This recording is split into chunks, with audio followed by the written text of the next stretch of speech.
فلا مضل له ومن يضلله فلا هادي له ونشهد أن لا إله إلا الله وحده لا شريك له ونشهد أن سيدنا ونبينا وحبيبنا وشفيعنا محمد صلى الله عليه وسلم عبده ورسوله. أما بعد، فأعوذ بالله من الشيطان الرجيم. بسم الله الرحمن الرحيم. الحج أشهر معلومات، فمن فرض فيهن الحج فلا رفث ولا فسوق ولا جدال في الحج، وما تفعلوا من خير يعلمه الله، وتزودوا فإن خير الزاد التقوى، واتقون يا أولي الألباب. وقال تعالى: وأذن في الناس بالحج يأتوك رجالا وعلى كل ضامر يأتين من كل فج عميق. صدق الله العلي العظيم. وقال النبي صلى الله عليه وسلم: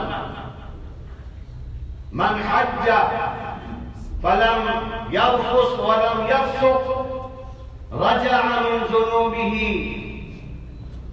كما ولدته أمه، أو كما قال صلى الله عليه وسلم. وقال في حديث آخر: إن الحج يهدم ما كان قبله.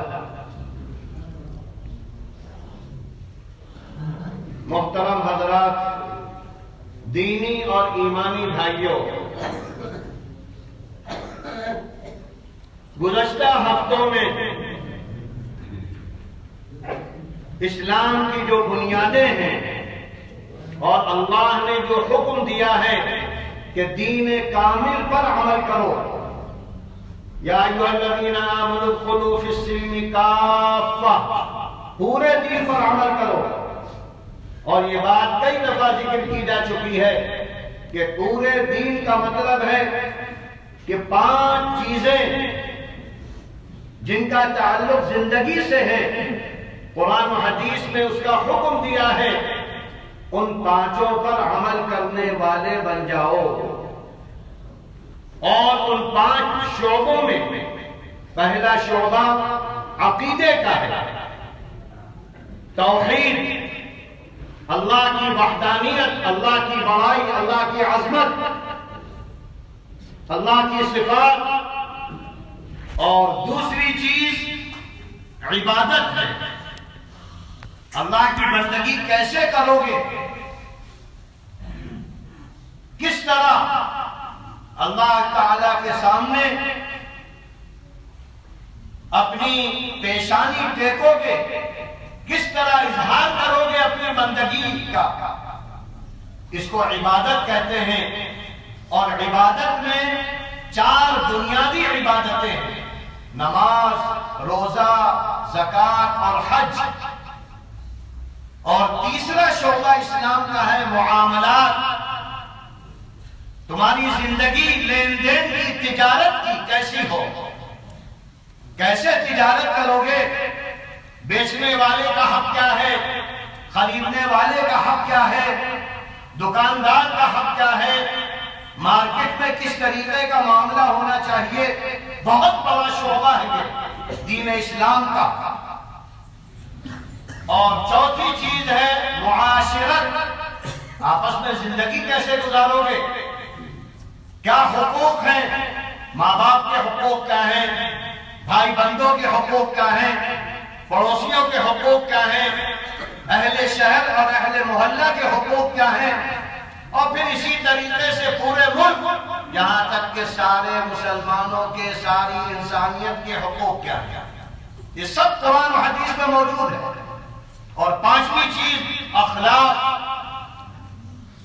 کس طرح تم پیش آؤ گے، کیسی تمہاری زندگی ہوگی، کون سے اخلاق ایسے ہوں گے جو دین اسلام میں مطلوب ہے. کے رسول صلی اللہ علیہ وسلم کے بارے میں قرآن نے خود گواہی دی، اِنَّكَ لَعَلَىٰ خُلُقٍ عَظِيمٍ۔ سب سے اعلیٰ جو اخلاق ہو سکتے ہیں وہ اخلاق نبوی ہیں، اللہ کے رسول صلی اللہ علیہ وسلم کے اخلاق، اور آپ کے اخلاق کو جاننا اور پھر اس پر عمل کرنا، اس کا قرآن میں مطالبہ کیا گیا ہے۔ لَقَدْ كَانَ لَكُمْ فِي رَسُولِ اللَّهِ أُسْوَةٌ حَسَنَةٌ۔ تو یہ 5 جو اسلام کے شعبے ہیں، انہی پر کئی ہفتوں سے بات چیت ہو رہی ہے۔ آج جو شعبہ ہے عبادات کا، اس میں عبادات میں نماز کا تذکرہ کئی ہفتوں میں، کئی جمعے میں ہو چکا، زکوٰۃ کا ہو چکا، روزوں کا ہو چکا، اب یہ حج کا چل رہا ہے۔ گزشتہ ہفتے آپ کو یہ بتلایا گیا تھا کہ کعبے کی تعمیر کس طرح ہوئی ہے۔ کعبہ سب سے پہلا گھر ہے دنیا کا، کس نے بنایا، کس طرح بنایا، یہ ساری تفصیلات آ چکی ہیں۔ لہذا جب اللہ نے ایسا اپنا مرکز بنایا ہے تو پھر حکم دیا ہے کہ اس کا چکر لگاؤ، اس لیے کہ اس کعبے کے اوپر البیت المعمور ہے، جس کا طواف 24 گھنٹے فرشتے کرتے رہتے ہیں۔ بالکل اسی کے سینٹر میں، بالکل اسی کے نیچے اللہ نے، ایک تو آسمانوں میں ہے بیت اللہ جس کو البیت المعمور کہا گیا ہے، اور ایک بیت اللہ وہ ہے جو دنیا میں اللہ نے بنوایا، جس کو کعبہ کہتے ہیں، یہ مکہ مکرمہ میں ہے۔ لہذا اس کا بھی طواف کرنے کا حکم دیا گیا ہے، اور حج کا فریضہ لازم کیا گیا ہے جو حج پر جا سکتے ہیں۔ اور اس کے بارے میں بتلایا تھا کہ قرآن کی آیت ہے وَلِلَّهِ عَلَى النَّاسِ حِجُّ الْبَيْتِ، اللہ کی خاطر بیت اللہ کا قصد و ارادہ کرنا ضروری ہے ان لوگوں پر، مَنِ اسْتَطَاعَ إِلَيْهِ سَبِيلًا، جن کے اندر استطاعت ہو وہاں جانے کی۔ اور اللہ کے رسول نے فرمایا کہ استطاعت کا مطلب ہے اتنے پیسے ہو جائیں کہ آدمی جائے اور آئے، کھانے پینے کا انتظام رہے اس کے پاس، اور دوسری چیز یہ ہے کہ سواری کا انتظام ہو جائے۔ تو کھانے پینے اور سواری کے بقدر اگر آپ کے پاس پیسے جمع ہو گئے ہیں تو آپ پر حج فرض ہو جائے گا، اور جب فرض ہو گیا تو فوراً کرنے کا حکم ہے، تاخیر کرنا صحیح نہیں ہے، جو عام طور پر لوگوں کی عادت بن گئی ہے، کر لیں گے، پیسہ رکھا ہوا ہے بینک میں، گھر میں، سونے چاندی کی شکل میں، کر لیں گے، کر لیں گے، کر لیں گے۔ یہ جو سوچ ہے یہ بہت خراب سوچ ہے، اور یہ خاص طور پر ہمارے ہندوستانیوں میں زیادہ ہے، ورنہ ہم نے دیکھا ہے کہ باہر کے ملک ملیشیا، انڈونیشیا کے عام طور پر جو حج کرنے آتے ہیں وہ سب جوان ہوتے ہیں، اور وہ شادی کے بعد کہتے ہیں کہ پہلا عمل یہ ہے کہ اللہ کا گھر دیکھو، کہیں اور بعد میں جائیں گے۔ یہ بڑی اچھی عادت ہے ان لوگوں کی، اور جوانی کا حج ہی حج ہے، بڑھاپے میں کیا حج کرو گے؟ جب تم سے چلا نہیں جائے گا، گھٹنے بول رہے ہوں گے تو دور سے دیکھو گے چیزیں اور حسرت لے کر آ جاؤ گے، اور اگر تم نے کوشش کی کہ رکن یمانی پر پہنچ جائیں، حجر اسود کو بوسہ لے لیں، تو ایسا کرنے میں ہو سکتا ہے کہ تمہاری جان وہیں نکل جائے، اور ایسے واقعات بہت ہوتے ہیں۔ جوان ہوگے تو سارے اعمال آسان ہو جائیں گے۔ تو اللہ نے اگر پیسہ دیا ہے تو پہلے فریضہ ادا کرو، اور زندگی میں ایک ہی تو فرض ہے، جب فرض ادا ہو گیا اب جب بار بار جاؤ گے تو وہ تو نفل عمل ہے۔ اس لیے شوق ہونا چاہیے، اشتیاق ہونا چاہیے حج جو ہے خاص مہینوں میں ہوتا ہے، اس کے لیے احرام باندھنا ضروری ہے۔ اللہ تعالیٰ نے حج کا ایسا عمل بنایا ہے کہ آدمی دیوانہ ہو جائے اللہ کے لیے، اور ایسا دیوانہ ہو جائے کہ بس گویا کہ اللہ سے ملنے جا رہے ہیں، یعنی کفن کی 2 چادریں پہن لو، یہ موت کی یاد ہے، اللہ کا دیدار کرنا چاہتے ہو، ابھی تو ظاہری دیدار ہے، اسی طرح دوسرے لوگ تم کو 2 چادر پہنا کر مٹی کے اندر دفن کر دیں گے تو اللہ کا حقیقی دیدار پھر دیکھو گے۔ ابھی تو مجازی دیدار ہے، اللہ نے ایک مرکز بنایا ہے، سینٹر بنایا ہے، اپنا ایک گھر بنایا ہے، تو اس طرح کہا ہے کہ آؤ دیوانے بن کر آؤ۔ تو اللہ نے جو عبادتیں ہم کو دی ہیں، کوئی عبادت ہے جسمانی، کوئی عبادت ہے صرف مالی، کوئی عبادت ہے جسمانی اور مالی۔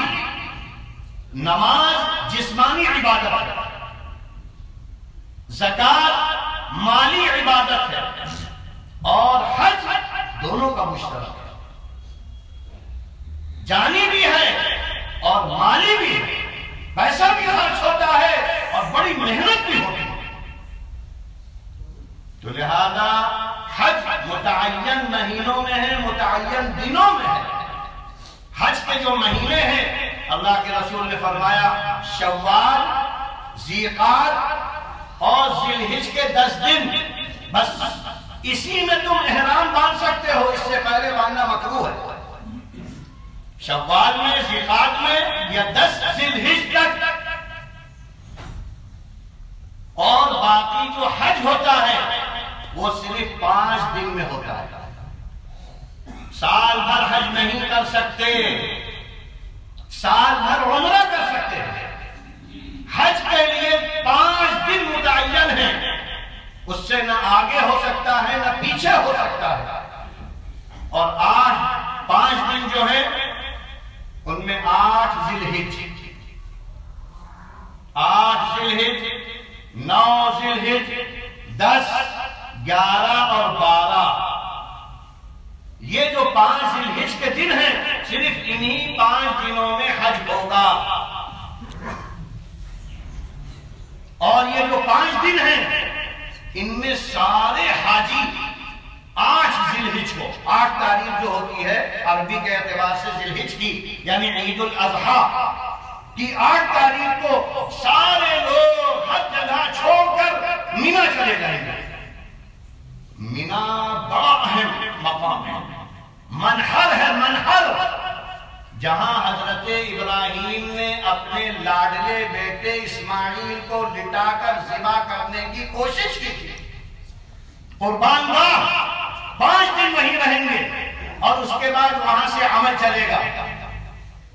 8 تاریخ کو پہنچ گئے، مسجد خیف ہے، وہاں نمازیں پڑھیں گے، ظہر، عصر، مغرب، عشاء، فجر، 5 نمازیں، اور پھر اس کے بعد اب تیاری کریں گے جب 9 ذی الحج آئے گی میدان عرفات جائیں گے، اور میدان عرفات میں ظہر کے وقت پہنچ جانا چاہیے کیونکہ اس کا وقت ظہر سے شروع ہو جاتا ہے۔ اور یہ عرفہ کا مقام وہ مقام ہے جہاں احادیث میں آتا ہے کہ رحمت اللہ کی موسلا دھار بارش کی طرح برستی، اس سے زیادہ کوئی افضل مقام نہیں ہے۔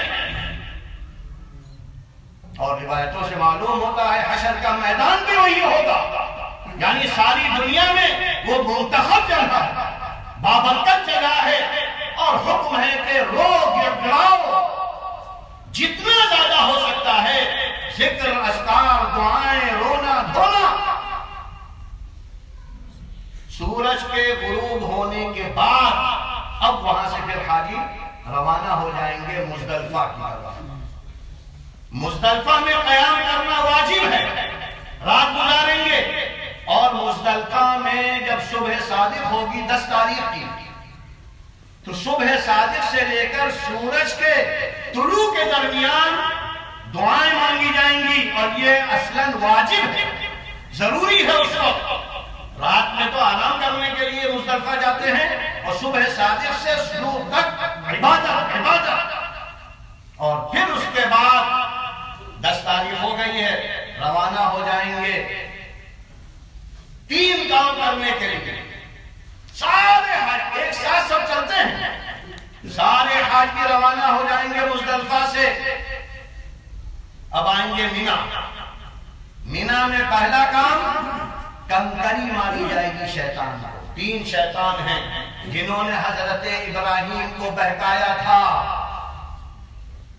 احادیث میں آتا ہے کہ اس کی علامتیں ہیں، شیطان وہاں پر حج کے زمانے میں مقید کر دیا جاتا ہے، باندھ دیا جاتا ہے، اور جو آدمی کنکری مارتا ہے وہ شیطان کو لگتی ہے۔ آپ تو سمجھ رہے کہ پتھر کو لگ رہی ہے، شیطان کو لگتی ہے۔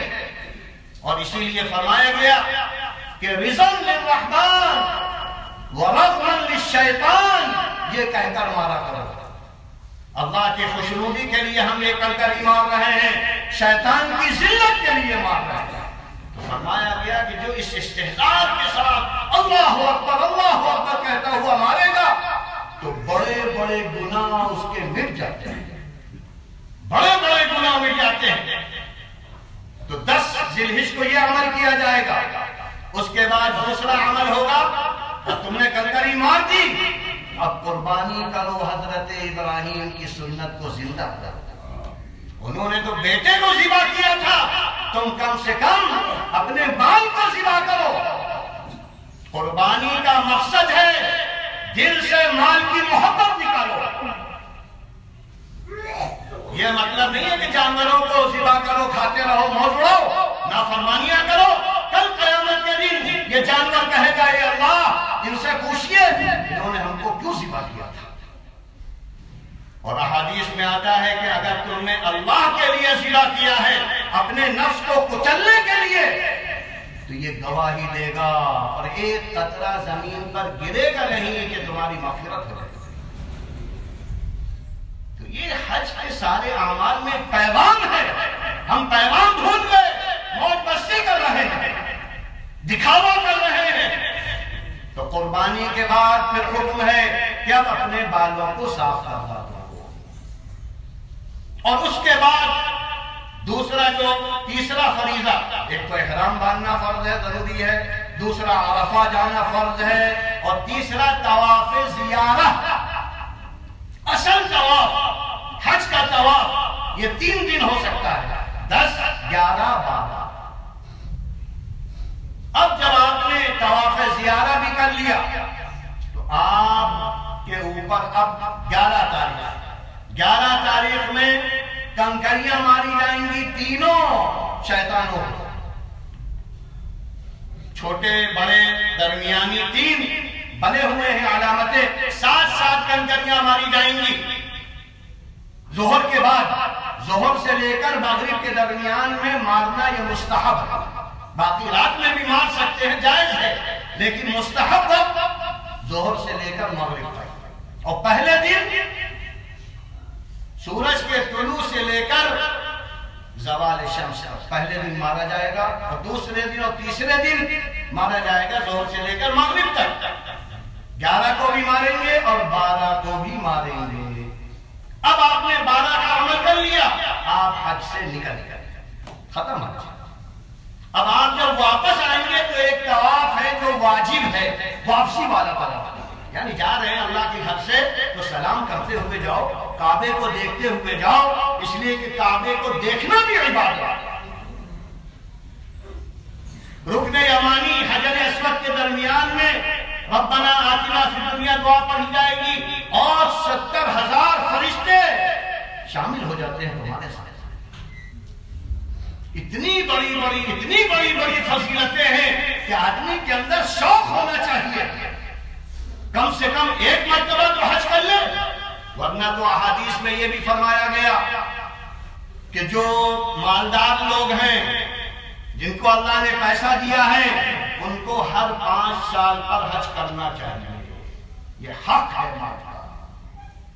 اور باقی اللہ کے رسول نے فرمایا کہ حدیث میں تابع الحج والعمرہ فإنہما ينفیان، حج عمرہ کرتے رہا کرو، اس سے فقر و فاقہ اور گناہ ختم ہو جاتے ہیں، اور اس طرح آدمی صاف و پاک ہو کر نکلتا ہے جیسا کہ سے چمکتا ہوا سونا اور چاندی نکلتا ہے، لوہا ڈھل کر نکلتا ہے۔ اور ایک حدیث میں فرمایا لیس للحج المبرور ثواب الا الجنہ، حج مقبول کا بدلہ صرف جنت ہے۔ اگر جنت چاہتے ہو حج مقبول کر لو۔ اور حج مقبول کیا ہے؟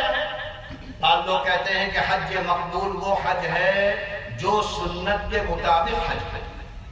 بعض لوگ کہتے ہیں کہ حج مقبول وہ حج کہلاتا ہے کہ آدمی حج کے بعد اچھا ہو جائے پہلے کے مقابلے۔ پہلے اگر کچھ گناہ کرتا تھا اب نہ کرے تو اس کا مطلب ہے کہ اس کا حج اللہ نے قبول کر لیا۔ اور مسلم کی روایت ہے، مسلم شریف کی، حج کرنے سے پہلے کے گناہ ختم ہو جاتے ہیں۔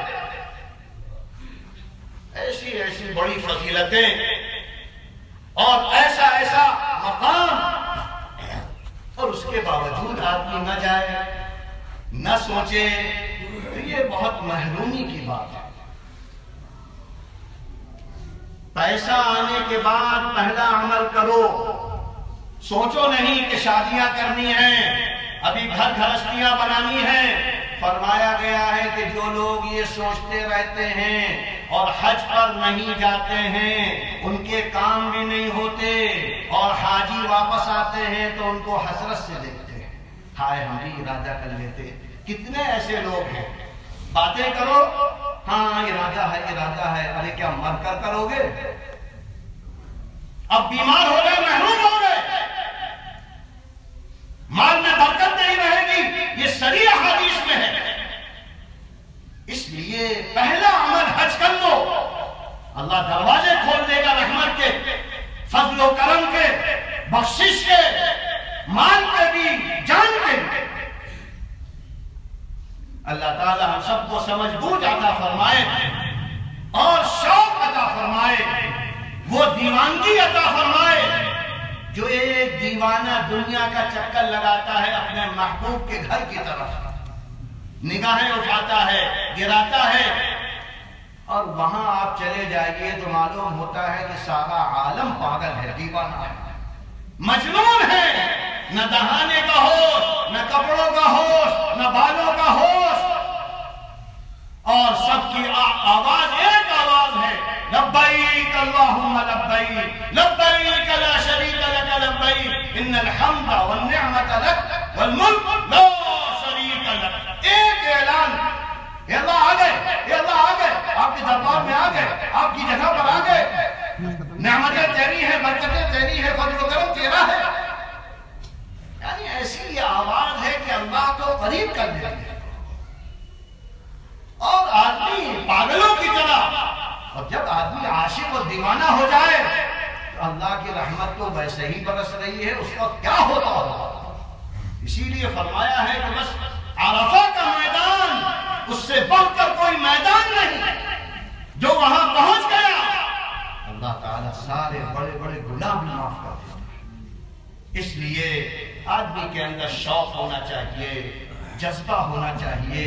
اللہ سے پیسہ اگر مانگے تو اسی تمنا میں کہ اللہ پیسہ دے دے تاکہ پہلے تیرا دیدار کر لے، مکہ دیکھ لے، مدینہ دیکھ لے، اپنے حبیب کا دیار دیکھ لے، اللہ کے رسول کی جنگیں دیکھ لے، صحابہ کی قیام گاہیں دیکھ لے۔ یہ جذبہ اگر ہمارے اندر شوق ہوگا تو اللہ تعالیٰ آپ کے لیے اسباب پیدا کرے گا۔ یہ حدیث میں چاہے پیسہ نہ ہو، اگر شوق ہی ہے تو شوق تم کو لے جائے گا۔ اور کتنے لوگوں کے واقعات معلوم ہیں کہ پیسہ کچھ نہیں، اسباب کچھ نہیں، اللہ نے پہنچا دیا۔ تو اللہ غیب سے مدد کرتا ہے۔ تو اس لیے ہم کو چاہیے کہ عبادات میں جو نماز ہے، روزہ ہے، زکوٰۃ ہے، حج ہے، اس کو اس طرح کریں کہ ہمارے جسم روح کے اندر اتر جائے۔ اللہ تعالی ہم سب کے لیے حرمین شریفین کی زیارت کو آسان بنائے اور ہمارے اندر اشتیاق پیدا کرے۔ اگر اللہ نے مال دیا ہے تو راہ خدا میں جانے کا موقع بھی عنایت فرمائے، مال کو قبول بھی فرما لے، اور اگر کمی ہے کہ اللہ غیب سے مدد کر کے اتنا کر دے کہ تیرے دیار کو دنیا میں بھی دیکھ لیں۔ کیونکہ احادیث میں آتا ہے کہ جب اللہ نے کعبہ بنوایا حضرت ابراہیم سے تو کہا اعلان کرو۔ حضرت ابراہیم نے کہا یہاں تو ہمارا ایک بچہ اسماعیل 13-14 سال کا اور ایک بیوی، کون سنے گا؟ اللہ نے کہا اعلان کرو، ہم تم سے کہہ رہے ہیں، آواز کا پہنچانا میرے ذمہ ہے۔ حدیث میں حضرت ابراہیم نے اعلان کیا لبیک اللہم لبیک، لبیک، پہاڑ کی چوٹی پر، اسی کو قرآن نے کہا وَعَزِّمْ، ارے ابراہیم تم اعلان کرو۔ اور احادیث میں آتا ہے کہ اس اعلان کو اللہ نے قیامت تک آنے والے سارے لوگوں کو زندہ کر کے سنوایا، اور جس نے اس آواز پر لبیک کہہ دیا، جتنی مرتبہ اس نے لبیک کہا ہے اتنی مرتبہ وہ حج ضرور کرے۔ تو کم سے کم یہ تمنا ہو کہ ہم نے 1 دفعہ کہہ دیا ہو، 2 دفعہ کہہ دیا ہو، 10 دفعہ کہہ دیا ہو۔ اس طرح اللہ تعالیٰ کی گویا کہ اسی آواز پر اللہ نے ہمارے لیے شرف قبولیت لکھ دیا ہے، اور اتنے بڑے بڑے ثواب حاصل کرنے کے لیے بھی آدمی کوشش نہ کرے، ارادہ نہ کرے تو محروم ہے۔